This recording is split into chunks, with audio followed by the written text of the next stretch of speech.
America अचानक भारताचा number 1 LPG supplier झालेला आहे. तसेच बोटचा अमन गुप्ता फ्लाइंग बीस्टच्या ब्रँडमध्ये पैसे टाकतोय आणि लेन्सकार्टचा स्मार्ट चष्मा फक्त 22,000 ला लॉन्च होतोय आणि ड्रीम 11 आता शेअर ब्रोकिंग मध्ये उडी मारत आहे. मित्रांनो, अशाच इंटरेस्टिंग न्यूज घेऊन आज आपण आलेलो आहे. तर विदाउट वेस्टिंग एनी टाइम सुरू करूया आजच्या बिझनेस न्यूज. नेक्स्ट न्यूज आहे मित्रांनो USA LPG सप्लाय बद्दल. तर एप्रिल 2026 मध्ये भारताला सर्वात जास्त LPG पुरवठा हा अमेरिकेकडून झालेला आहे. तब्बल 3,61,000 टन आणि UAE कडून 1,63,000 टनांवर आलेला आहे. हे पहिल्यांदाच घडतंय मित्रांनो आणि याचे मुख्य कारण आहे वेस्ट एशियाच्या सध्याची युद्ध परिस्थिती. भारताच्या स्टेट ओन रिफायनर्सने अमेरिकेसोबत आपला पहिला स्ट्रक्चर LPG इम्पोर्ट डील केलेला आहे. 2026 साठी तब्बल 2.2 मिलियन मेट्रिक टन. हा डील म्हणजे फक्त ऊर्जा सुरक्षण आहे, तर US इंडिया स्ट्रॅटेजिक एनर्जी पार्टनरशिपची ही सुरुवात आहे. त्यामुळे मित्रांनो, gas distribution players IGL, MGL, Gujarat gas, Petronet, LNG यांना किती फायदा होतो हे बघायला पाहिजे. नेक्स्ट न्यूज आहे मित्रांनो अमन गुप्ता बद्दल. तर मित्रांनो, बोटचे को फाउंडर अमन गुप्ता यांनी गौरव तनेजा म्हणजेच फ्लाइंग बीस्टच्या रोझेर फूड्स मध्ये सेल थ्रू वेंचर्स मार्गे गुंतवणूक केलेली आहे. विशेष म्हणजे एका वर्षापूर्वी शार्क टँक इंडियामध्ये याच ब्रँडला रिजेक्ट केलं गेलं होतं. मित्रांनो, रोझेर फूडचा मेन फोकस आहे A2 गिर गाईचं तूप आणि ऑर्गॅनिक पॅन्ट्री प्रोडक्ट्स वरती. सध्या त्यांचा ARR हा 100 कोटी आणि FY27 साठी टार्गेट त्यांचं 150 कोटीचं आहे. अमन गुप्ता म्हणाले की ऑथेंटिसिटी आणि वैदिक प्रोसेस ही भारतीय न्यूट्रिशन ब्रँडची खरी ताकद आहे. तर मित्रांनो, नेक्स्ट न्यूज आहे लेन्सकार्टच्या स्मार्ट गॉगल्स बद्दल. तर लेन्सकार्टने आपला AI पॉवर्ड स्मार्ट चष्मा बी बाय लेन्सकार्ट अर्ली ऍक्सेस साठी 22,000 ला लॉन्च केलेला आहे.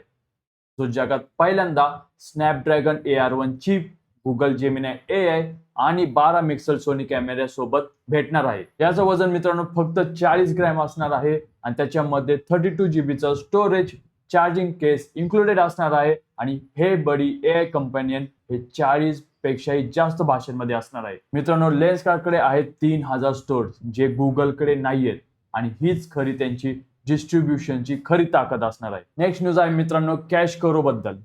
तर कॅशबॅक आणि कुपन प्लॅटफॉर्म कॅश करोने FY26 साठी जोरदार रिझल्ट जाहीर केलेले आहेत. रेव्हेन्यू हा त्यांचा मागच्या वर्षीपेक्षा 72% वाढून तो 600 कोटीपर्यंत पोहोचलेला आहे.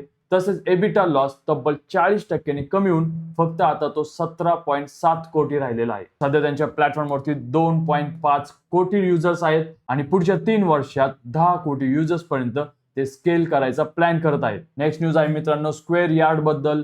तर real estate tech platform Square यार्डने फायनान्शियल 26 साठी रेकॉर्ड ब्रेक परफॉर्मन्स दाखवलेला आहे. त्यांचा रेव्हेन्यू 48% मागच्या वर्षीपेक्षा वाढून तो आता 2,086 कोटीपर्यंत पोहोचलेला आहे आणि त्यांचं ग्रॉस प्रॉफिट सुद्धा 49% वाढून 476 कोटी पर्यंत पोहोचलेला आहे. त्यांचं ग्रॉस मार्जिन सुद्धा मित्रांनो 23% वरती स्टेबल आहे, जो डिसिप्लिन कॉस्ट कंट्रोल दाखवतो. मित्रांनो, कंपनी नक्कीच IPO साठी प्लॅन करत आहे आणि या ग्रोथ ट्रॅजेक्टरीने इन्स्टिट्यूशनल इंटरेस्ट मोठा झालेला आहे. नेक्स्ट न्यूज आहे मित्रांनो भाविश अग्रवालच्या कृत्रिम बद्दल. तर कृत्रिमने मोठा स्ट्रॅटेजिक पिवट दाखवलेला आहे आणि आता चीप आणि लार्ज लँग्वेज मॉडेल सोडून पूर्ण लक्ष हे AI क्लाउड सर्व्हिसवर ठेवत आहेत.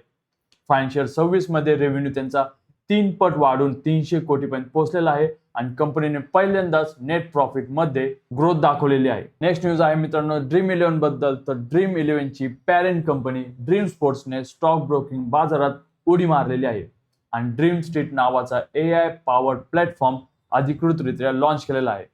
पहिल्यांदाच रिटेल इन्व्हेस्टरसाठी एक स्पोर्ट्स गेमिंग वाला ब्रँड ब्रोकिंग देणार आहे. याचं वैशिष्ट्य म्हणजे मित्रांनो fully digital account opening, transparent fees, AI assistant, Veda, expert stock recommendations ह्या ऍप मधून तुम्हाला भेटतील. सुरुवातीला मित्रांनो तुम्हाला स्टॉक्स आणि ETF मध्ये गुंतवणूक करता येईल आणि त्याच्यानंतर FNO आणि IPO मध्ये सुद्धा. CEO आहेत राहुल मिरचंदानी जे ड्रीम स्पोर्ट्सचे CPO होते आणि को फाउंडर आहेत करण बन्सल आणि निखिल लवानी. मित्रांनो, ऑनलाईन गेमिंगच्या नियम बदलांमुळे फायनान्शियल सर्व्हिसेसकडे हा पिवोट करण्याचा पर्याय उरला होता. तर मित्रांनो नेक्स्ट न्यूज आहे Xiaomi बद्दल. तर दिल्ली हायकोर्टने चायनीज मोबाईल कंपनी Xiaomiला मलायकी इनोव्हेशन्स आणि ब्लॅकबेरी सोबतच्या पेटेंट डिस्प्यूट मध्ये $28.7 मिलियन म्हणजे अंदाजे 240 कोटी प्रोटम सिक्युरिटी म्हणून डिपॉझिट करण्याचा आदेश दिलेला आहे. हे प्रकरण सेल्युलर स्टँडर्ड इसेन्शियल पेटेंट्स च्या अनलायसन्स यूज बद्दल आहे. नेक्स्ट न्यूज आहे मित्रांनो, इंडियन कंपनीजची USA मध्ये वाढणारी गुंतवणूक. हो मित्रांनो, भारतीय कंपन्यांनी अमेरिकेत आता तब्बल $16.4 बिलियन म्हणजे 1,37,000 कोटीचं कम्युलेटिव्ह FDI केलाय आणि त्यातून 70,800 अमेरिकन नोकऱ्या निर्माण झालेल्या आहेत. ही माहिती US deputy under secretary Brandon Remington यांनी सिलेक्ट USA इन्व्हेस्टमेंट समिट मध्ये सांगितलेले आहे.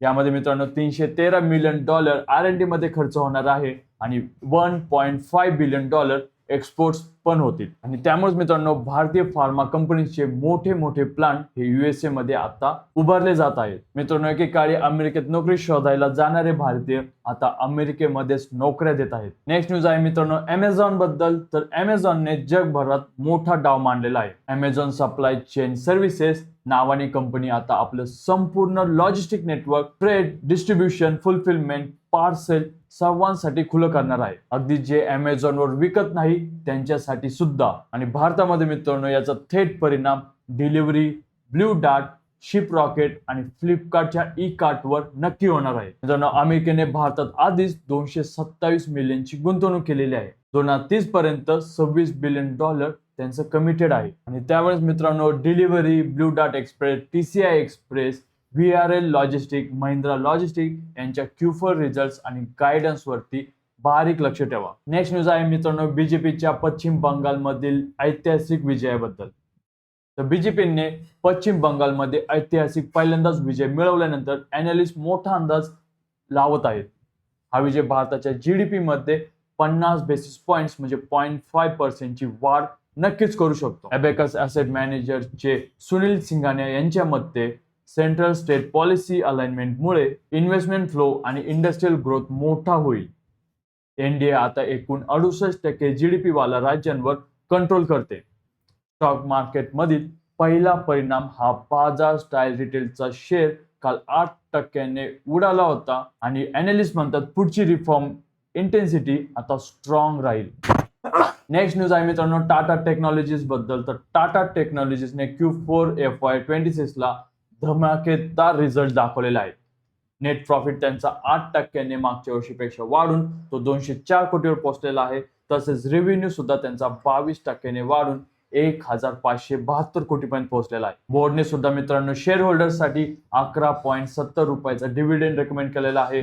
तसेच स्टॉकने सुद्धा 9.11% रॅली दाखवलेली आहे. मित्रांनो टाटा ब्रँड, AI इंजिनिअरिंग आणि ऑटो EV थीम हे सगळं आहे टाटा टेक्नॉलॉजी मध्ये आणि त्यामुळे पुढच्या 5 वर्षामध्ये हा सायलेंट कंपाऊंडर ठरू शकतो. तसेच मित्रांनो फायनल आणि एकदम इम्पॉर्टंट न्यूज आहे इराण US वॉर बद्दल.